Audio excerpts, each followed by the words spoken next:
Introduction to Trigonometry, example 4. In a right triangle ABC, right angled at B, if tan A equal to 1, then verify that 2 sin A cos A equal to 1. Given. இங்கே வந்து right angle triangle ABC கொடுத்துருக்காங்க. அதில் angle B வந்து 90 degree அப்படின்னு கொடுத்துருக்காங்க. tan ஏவோட value வந்து 1ன்னு கொடுத்துருக்காங்க. நம்மளை என்ன வெரிஃபை பண்ண சொல்கிறாங்கன்னா 2 sin A cos A is equal to 1 அப்படின்னு சொல்லி வெரிஃபை பண்ண சொல்கிறாங்க. ஃபஸ்ட்டு அவங்க கொடுத்ததை வச்சு நம்ம ஒரு ட்ரையாங்கிள் ஃபார்ம் பண்ணலாம். அது ஏபிசி ரைட் ஆங்கிள் ட்ரையாங்கிள்னு கொடுத்ததுனால நம்ம ஏபிசி ட்ரையாங்கிள் தான் ஃபார்ம் பண்ண போகிறோம். அதுலேயும் பி வந்து 90 டிகிரின்னு கொடுத்துருக்காங்க. ஸோ ரைட் ஆங்கிள் வந்து பியில் இருக்கிற மாதிரி நம்ம ஃபார்ம் பண்ணிப்போம் ட்ரையாங்கிள். அனதர் 2 அக்யூட் ஆங்கிள்ஸில் எங்கே வேணால் நம்ம ஏசி போட்டுக்கலாம். இங்கே கூட ஏ போட்டுக்கலாம், தப்பு கிடையாது. இங்கே ஏ போட்டு அங்கே கூட சி போட்டுக்கலாம். மொத்தம் ஆங்கிள் பி வந்து 90 டிகிரி, ரைட் ஆங்கிள் வந்து பியில் இருக்கிற மாதிரி பார்த்துக்கணும், அவ்வளோதான். நெக்ஸ்ட்டு வேறு என்ன கொடுத்துருக்காங்க அப்படின்னா, மற்றபடி சைடோட லென்த் எதுவுமே கொடுக்கல. இந்த சைடு லென்த் எந்த சைடோட லென்த்துமே அவங்க கொடுக்கல. அதுக்கு பதிலாக தான் அவங்க என்ன கொடுத்துருக்காங்க அப்படின்னா tan ஏவோட வேல்யூ கொடுத்துருக்காங்க. ஸோ tan ஏ ஃபார்முலா அப்ளை பண்ணோன்னா நமக்கு வந்து ட்ரையாங்கிளில் உள்ள சைட்ஸ் வந்து ஃபைன் பண்ணுறதுக்கு சான்சஸ் இருக்குது. ஸோ நம்ம இந்த tan ஏ யூஸ் பண்ணி ட்ரையாங்கிளோட சைட்ஸ் ஃபைன் பண்ணிவிட்டு அதுக்கப்புறம் sin A cos A fine பண்ணி இதில் அப்ளை பண்ணோன்னா நம்ம வந்து ஆன்சர் 1 கிடைக்குதா இல்லையான்னு சொல்லிட்டு வெரிஃபை பண்ணலாம். ஃபஸ்ட்டு அவங்க என்ன கொடுத்துருக்காங்களோ அதுலேருந்து ஸ்டார்ட் பண்ணலாம். இப்போ tan ஏன்னு கொடுத்துருக்காங்க, tan A is equal to 1ன்னு கொடுத்துருக்காங்க.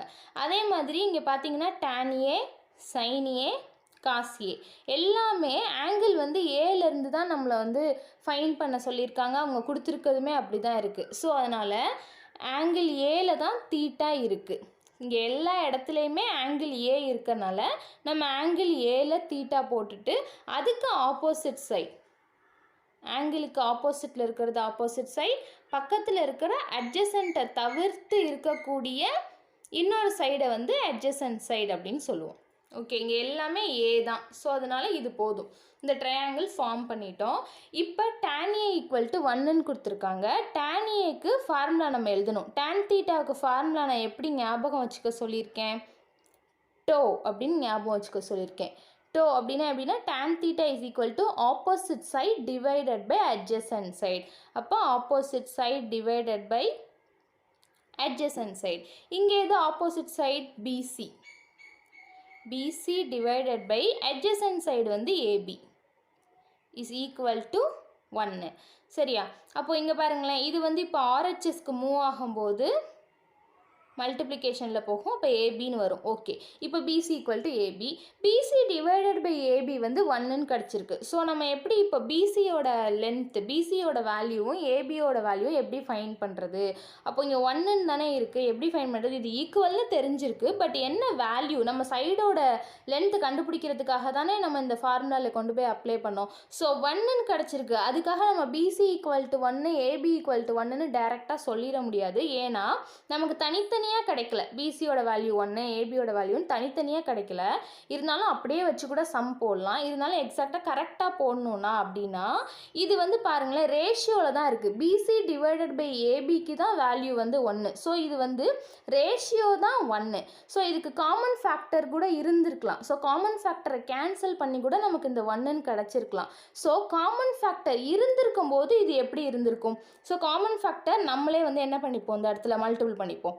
இப்போ காமன் ஃபேக்டர் எந்த நம்பர்னு எக்ஸாக்டாக தெரியாதுல்ல. இப்போ நம்ம 5 டிவைட் பை 5ன்னு கூட போடலாம், மாற போகிறது இல்லை வேல்யூ.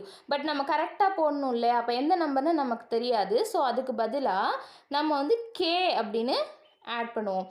இப்போ கே அப்படிங்கிறது என்ன அப்படின்னா any positive integer, any positive number. Okay, positive integer. இப்போ எனி பாசிட்டிவ் இன்டீஜருங்கும் போது நம்ம இந்த இடத்துல என்ன பண்ணிடலாம், கேன்சல் பண்ணும்போது அகைன் நமக்கு 1ன்னு கிடச்சிரும். ஸோ எப்போதுமே இதை நம்ம யூஸ் பண்ணுறது பெட்டர். இப்போ நம்ம எப்படி எழுதலாம், BC equal to K and AB equal to கேன்னு எழுதலாமா? ஏன்னா ரெண்டுமே ஈக்குவல் தானே. So BC equal to K and AB equal to K அப்படின்னு சொல்லி ஃபைன் பண்ணியிருக்கோம். இதை இங்கே கூட எழுதிடலாம். பிசி வந்து கே அண்ட் ஏபி வந்து கே. நெக்ஸ்ட்டு இப்போ 2 சைட்ஸ் வந்து லென்த் வந்து ஃபைண்ட் பண்ணிட்டோம். இப்போது அது ரெண்டையும் யூஸ் பண்ணி பித்தாகரஸ் தியரம் நம்ம யூஸ் பண்ணோன்னா ஏசியோட வேல்யூ, அதாவது ஹைப்போட்டனியஸோட வேல்யூ வந்து ஈஸியாக ஃபைண்ட் பண்ணலாம் இல்லையா? இப்போ பித்தாகரஸ் தியரம் யூஸ் பண்ணி நம்ம ஏசியோட வேல்யூ ஃபைண்ட் பண்ண போகிறோம். So using Pythagoras theorem. இப்போ இங்கே ஹைப்போட்டனியஸ் வந்து AC. So AC square is equal to opposite square plus adjacent square. இங்கே வந்து AB square plus BC square. Pythagoras theorem formula வந்து அப்ளை பண்ணியிருக்கோம். இதில் ஏசி வந்து தெரியாது இல்லையா? So AC square is equal to ஏபிக்கு வேல்யூ வந்து கே தான். ஸோ கே ஸ்கொயர் ப்ளஸ் பிசிக்கும் கே. ஸோ கே ஸ்கொயர்னு போட்டுட்டோம். அப்போ AC square is equal to K square plus K square. இதை ஆட் பண்ணும்போது நமக்கு என்ன கிடைக்கும்? 2k ஸ்கொயர்னு கிடைக்குமா? இப்போது நமக்கு ஏசி தானே வேணும். ஸோ ஏசி ஈக்குவல் டு இந்த ஸ்கொயர்டு வந்து ஆர்ஹெச்எஸ் போகும்போது ஸ்கொயர் ரூட்டாக மாறும். அப்போ ஸ்கொயர் ரூட் ஆஃப் 2k ஸ்கொயர்டுன்னு கிடைக்கும். இதில் வந்து கே ஸ்கொயரை நம்ம வெளியில் எடுக்கலாம். பிகாஸ் கே இன்ட்டு கேன்னு இருக்கும். ஸோ வெளியில் எடுக்கும்போது கே ரூட் ஆஃப் 2ன்னு எழுதலாம். இதில் பார்த்தீங்கன்னா நான் வந்து ரூட்லேருந்து வெளியில் எடுக்கும்போது ப்ளஸ் ஆர் மைனஸ் போடணும்ல. நீங்கள் ஏன் போடல அப்படின்னா நமக்கு தெரியும் நம்ம என்ன ஃபைண்ட் பண்ணுறோம் அப்படின்னா ஒரு ட்ரையாங்கிளோட சைடோட லென்த்து தான் ஃபைண்ட் பண்ணுறோம். ஸோ ஒரு ட்ரையாங்கிளில் சைடோட லென்த் வந்து நெகட்டிவில் இருக்கவே இருக்காது. ஸோ அதனால தான் நான் வந்து ப்ளஸ் வேல்யூவை எடுத்துக்கிட்டேன். AC equal to K root 2 அப்படின்னு எழுதிட்டேன். ஸோ இதை வந்து இந்த இடத்துல வந்து நம்ம நோட் பண்ணிடலாம். கே ரூட் 2 ஏசியோட லென்த்து கண்டுச்சாச்சு. இப்போ ட்ரையாங்கிளில் உள்ள 3 சைடோட லென்த்துமே வந்து நம்ம ஃபைண்ட் பண்ணிட்டோம். இப்போ நம்ம என்ன ஃபைண்ட் பண்ண போகிறோம் அப்படின்னா சைனியே காசியே ஃபைண்ட் பண்ண போகிறோம் வெரிஃபை பண்ணுறதுக்காக. இப்போ ஃபஸ்ட்டு சைனியை கண்டுபிடிச்சிடலாம். சைன் ஏக்கு சைன் தீட்டாக்கு ஃபார்முலா எப்படி ஞாபகம் வச்சுக்க சொல்லியிருக்கேன்? So sin theta is equal to opposite side divided by hypotenuse side. So இங்கே ஆப்போசிட் சைடு என்ன இருக்குது அப்படிங்கிறத எழுதணும். ஹைப்போட்டனியஸ் சைடு என்ன இருக்குதுன்னு எழுதணும். இங்கே ஆப்போசிட் சைடு ஏக்கு ஆப்போசிட்டில் இருக்கிறது BC. BC divided by hypotenuse வந்து AC. So sin A is equal to BC என்ன இருக்குது? கே டிவைடட் பை ஏசி வந்து கே ரூட் 2. இப்போ இதை கேன்சல் பண்ணிடலாம். கே கேன்சல் ஆகிட்டு 1/√2. அப்போ சைன் ஏவோட வேல்யூ 1/√2. இதே மாதிரி காஸ் ஏக்கு வேல்யூ ஃபைன் பண்ணுவோம். காஸ் தீட்டாவுக்கு எப்படி ஃபைன் பண்ணணும், எப்படி ஞாபகம் வச்சுக்கலாம் நம்ம ஃபார்முலா அப்படின்னா கா அப்படின்னு ஞாபகம் வச்சுக்கலாம். அப்போ cos theta is equal to adjacent side divided by hypotenuse side. இப்போ அட்ஜசன்ட் சைடு இங்கே என்ன இருக்குது அப்படின்னா AB. So AB divided by AC. இப்போ ஏபிக்கும் கே தான் வேல்யூ, ஏசிக்கு கே ரூட் 2. இப்போ கேன்சல் பண்ணோன்னா 1/√2. இப்போ காசியேக்கும் சேம் வேல்யூ கிடைக்குது. ஓகே, இப்போ சைனே காசியே கண்டுபிடிச்சிட்டோம். நம்ம என்ன வெரிஃபை பண்ணணும்? 2 sin A cos A is equal to 1ன்னு தானே நம்ம ப்ரூவ் பண்ணணும். ஸோ இப்போ இது எல்ஹெச்எஸ், இது ஆர்ஹெச்எஸ். நம்ம வந்து எல்ஹெச்எஸ்ஸை எடுத்து ஆர்ஹெச்எஸ் வருதா இல்லையான்னு பார்ப்போம். ஃபஸ்ட்டு எல்ஹெச்எஸ் நம்ம எடுத்துக்கலாமா? என்ன அப்படின்னா 2 sin A cos A. இப்போ இதில் நம்ம கண்டுபிடிச்ச வேல்யூஸ்லாம் அப்ளை பண்ணுவோம். 2 இன்ட்டு sin A வந்து 1/√2. அதே மாதிரி cos Aக்கும் 1/√2. அதான் நம்ம ஃபைண்ட் பண்ணி வச்சுருக்கோம். ஸோ இப்போ இதை மல்டிபிள் பண்ணுங்கள். இப்போ பாருங்களேன், 2 இன்ட்டு 1/√2 இன்ட்டு 1/√2ன்னு கூட எழுதலாம். டினாமினேட்டரில் ஒன்றுமே இல்லைன்னா 1 இருக்குதுன்னு அர்த்தம். இப்போ நியூமரேட்டர் எல்லாத்தையும் நம்ம எப்படி பண்ணுறோன்னா மல்டிபிள் பண்ணுவோம். அப்போது 2 into 1 into 1 2 divided by 1 into √2 into √2. அப்போ √2 இன்ட்டு √2 மல்டிபிள் பண்ணும்போது 2.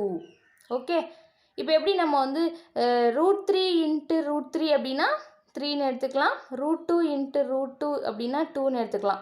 அதே மாதிரி 2வை கூட நம்ம என்ன பிரித்து எழுதலாம்னா √2 இன்ட்டு √2ன்னு கூட பிரித்து எழுதுவோம் இல்லையா? அது மாதிரி √2 இன்ட்டு √2 மல்டிபிள் பண்ணும்போது 2ன்னு கிடச்சிரும். ஸோ 2 and 2 கேன்சல் ஆகிட்டு 1ன்னு கிடச்சிருச்சு. ஸோ நமக்கு ஆர்ஹெச்எஸ் கிடச்சிருச்சா? அப்போ எல்ஹெச்எஸ் கொண்டு வந்து ஆர்ஹெச்எஸ் கொண்டு வந்துட்டோம். So 2 sin A cos A equal to 1 verify பண்ணியாச்சு. 2 sin A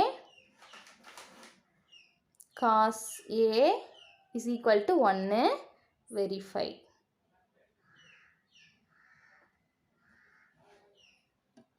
இந்த சம்மில் வந்து √2 அண்ட் √2 மல்டிபிள் பண்ணும்போது எப்படி 2 வந்தது அப்படின்னு சொல்லி டவுட் இருக்கும். அது வந்து √2 அப்படிங்கிறத வந்து நம்ம 2^1/2ன்னு எழுதலாம். எப்படி அப்படின்னா இப்போ 2 அப்படின்னா அதை 2^1ன்னு எழுதுவோம். அதாவது 2 வந்து 1 டைம் இருக்குது அப்படின்னு. இதுவே 2 × 2 அப்படின்னா 2 ஸ்கொயர். 2 வந்து 2 டைம்ஸ் மல்டிப்ளிகேஷனில் இருக்குது அப்படின்னு அர்த்தம். இதுவே 2 × 2 × 2 அப்படின்னா 2 கியூப். அதாவது 2 வந்து 3 டைம்ஸ் மல்டிப்ளிகேஷனில் இருக்குது அப்படிங்கிறத சிம்பிளாக சொல்லுவோம் இல்லையா. அதே மாதிரி √2 அப்படிங்கிறத 2^1/2ன்னு எழுதுவோம். அதாவது 2 வந்து பாதி தான் இருக்குதுன்னு அர்த்தம். அப்போ ரூட்டுக்குள்ளே இருக்குது அப்படின்னா 2 வந்து முழுசாக இல்லை, பாதி தான் இருக்குதுன்னு அர்த்தம். அதுவே இப்போ 2 இப்படி இருக்குன்னு வச்சுக்கோங்களேன். √2 × 2னா இது ஒரு பாதி, இது ஒரு பாதி, இது ரெண்டும் சேரும்போது 2 ஆகிடும் இல்லையா. அதனால தான் நம்ம 2வை வெளியில் எடுப்போம். ஸோ இப்போ இந்த இடத்துல பார்க்கலாம். √2 × √2வை மல்டிபிள் பண்ணும்போது எப்படி 2 கிடைக்குது அப்படின்னா √2 × √2 இஸ் ஈக்குவல் டு √2க்கு பதிலாக 2^1/2ன்னு எழுதுவோம் இன்ட்டு 2^1/2. இது எந்த ஐடென்டிட்டி அப்படின்னு பார்த்தோம்னா a⁴m × a⁴n is equal to a⁴m+n. So இந்த ஃபார்மேட்டுக்கு மாற்றுவோம். அப்போ 2^1/2 + 1/2ன்னு இருக்கும். So 2^1 is equal to 2. அப்போ √2 × √2 வந்து 2ன்னு கிடைக்குது. ஸோ அதே மாதிரி இப்போ 3யை வந்து நம்ம √3 × √3ன்னு பிரிச்சுக்கலாம். அதே மாதிரி இப்போ √5 × √5 அப்படின்னா அது 5 தான். இது மாதிரி தான் √2 அண்ட் √2வை மல்டிபிள் பண்ணும்போது நமக்கு 2 கிடைக்குது.